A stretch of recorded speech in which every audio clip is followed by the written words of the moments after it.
Brasileira de Déficit de Atenção. O que nós conhecemos hoje como TDAH, transtorno do déficit de atenção com hiperatividade, é descrito desde o século XIX e de lá para cá já recebeu vários nomes, como lesão cerebral mínima, disfunção cerebral mínima, disritmia, hiperatividade, e hoje nós conhecemos só como TDAH. O TDAH é a causa mais comum de encaminhamento de crianças e adolescentes para serviços especializados. E vários estudos epidemiológicos, inclusive realizados no Brasil, mostram que 1 em cada 20 crianças é portadora do transtorno. Esse transtorno ele se caracteriza basicamente por sintomas de desatenção, dificuldade de manter-se atento a uma tarefa, exceto em situações em que ela seja extremamente excitante ou empolgante, uma dificuldade de levar as coisas até o fim, e sintomas de hiperatividade e inquietude, de ficar sentado na cadeira sem se levantar, ou sem ficar se remexendo ou mexendo as mãos e os pés. E sintomas de impulsividade, que são de fazer coisas impensadamente ou interromper os outros com muita frequência. Ao contrário do que se acreditava anteriormente, os sintomas de TDAH, eles persistem na vida adulta em mais de 60% dos indivíduos. Uma coisa muito importante quando se fala de TDAH é também abordar alguns mitos sobre o transtorno que nós frequentemente nos deparamos. O primeiro é de que ele só ocorre em crianças e adolescentes, o que não é verdade, de que ele só acomete o sexo masculino, o que também não é verdade, e de que os portadores de TDAH necessariamente têm um mau desempenho escolar. E isso também não é uma verdade.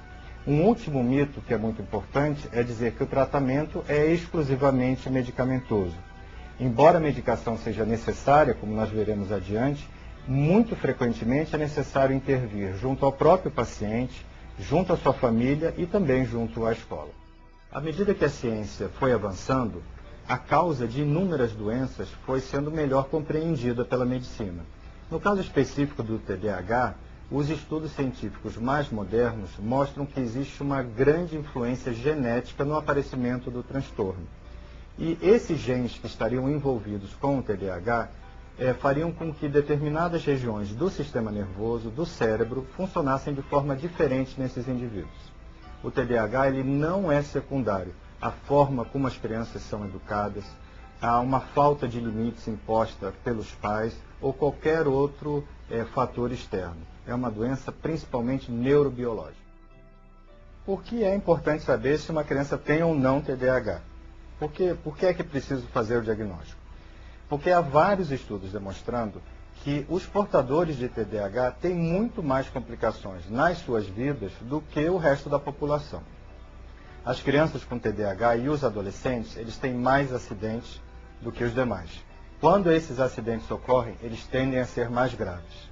Quando nós vamos avaliar um adulto que teve TDAH ao longo de toda a sua vida, nós observamos que ele tem menos anos de escolaridade completados, eles têm maior incidência de divórcio, eles têm maior índice de demissões, eles têm maior incidência de uso de drogas e de álcool, e eles têm muito mais depressão, ansiedade e vários outros transtornos. Ou seja, o TDAH não é um transtorno benigno que não causa consequências mais sérias na vida do indivíduo. Ele atrapalha o desempenho acadêmico, ele atrapalha a vida escolar, mas ele tem vários outros impactos na vida familiar, social e profissional. Os sintomas do TDAH, os sintomas de desatenção, de hiperatividade ou de inquietude e impulsividade, eles podem ser observados em menor grau nas pessoas em geral. Só que no portador de TDAH, eles são muito mais intensos e eles causam comprometimento na vida do indivíduo. É como a pressão arterial. Tem gente que tem pressão um pouco mais baixa, tem gente que tem pressão um pouquinho mais alta, mas existem algumas pessoas que ultrapassam o limite daquilo que nós consideramos normais. Essas pessoas são portadoras de uma doença e elas devem ser tratadas, porque quando é ultrapassado esse limite de pressão arterial, elas têm várias complicações médicas e que têm consequências muito ruins na sua vida. Exatamente como ocorre no TDAH. Os professores, frequentemente, eles identificam mais cedo do que os pais os sintomas de TDAH. Inclusive porque eles têm uma grande experiência com um número muito grande de alunos. e eles sabem que aquele indivíduo está apresentando mais desatenção ou mais inquietude do que seria esperado para aquela faixa etária. Quando um professor suspeita da presença do TDAH, e que é um transtorno extremamente comum, uma em cada 20 crianças vai ter o transtorno, ela deve procurar os pais e deve sugerir um encaminhamento para um especialista que possa fazer esse diagnóstico. Quanto mais cedo é feito o diagnóstico e quanto mais cedo é instituído o tratamento adequado, melhor vai ser o prognóstico desse aluno. Mas como os pais se sentem quando chegam as queixas sobre o comportamento dos filhos? Num primeiro momento, quando eles descobrem que o filho tem um comportamento diferente das demais crianças, e a sucessão de queixas começam a aparecer, da escola, da família, do grupo social, a experiência é devastadora. Normalmente, o sentimento de culpa aparece de uma forma muito contundente, na medida que os pais se perguntam aonde é que eles erraram na educação dessa criança. Que apesar de todo o amor que foi transmitido, de todos os cuidados, essa criança não responde adequadamente e traz uma série de dificuldades para a família, para a escola e para a sociedade. Num segundo momento, quando o diagnóstico é feito, a sensação é de alívio. Até porque os pais começam a entender que a responsabilidade não é deles. Que trata-se de um transtorno, trata-se de uma doença. E, portanto, existe tratamento. Se isso tem um nome, tem um tratamento, a criança pode ser tratada. Nesse sentido, abre-se uma nova perspectiva de felicidade, porque o caminho que vai ser percorrido vai levar essa criança a encontrar um espaço de interação com a sociedade como um todo.